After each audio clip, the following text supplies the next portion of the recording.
તો અરવલ્લીથી અન્ય મહત્વના સમાચાર સામે આવી રહ્યા છે, જ્યાં અરવલ્લીના મેઘરજમાં કમોસમી વરસાદથી કેરીના પાક ધોવાયો છે, ત્યારે વરસાદે ખેડૂતે કરેલ મહેનત ઉપર પાણી ફેરવી નાખ્યું છે।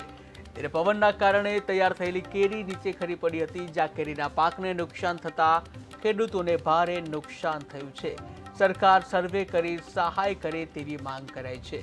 ત્યારે હવામાન વિભાગ દ્વારા જે આગાહી કરવામાં આવી હતી, આગાહીના પગલે અરવલ્લીના મેઘરજમાં કમોસમી વરસાદ થયો હતો। ત્યારે કમોસમી વરસાદથી ખાસ કરીને કેરીના પાકને નુકસાન થયું છે, જ્યાં વરસાદે ખેડૂતનો તૈયાર થયેલો પાક ઉપર પાણી ફરી વળ્યું છે। ત્યારે પવનના કારણે તૈયાર થયેલી જે કેરીઓ છે નીચે ખરી પડી હતી અને કેરીના પાકને ભારે નુકસાન થતાં ખેડૂતોને પણ જરાતા પાણી રોવા જેવો વારો આવ્યો છે। કેરીના પાકને નુકસાન થયું છે, ત્યારે સરકાર સર્વે કરી સહાય કરે તેવી માંગ કરે છે।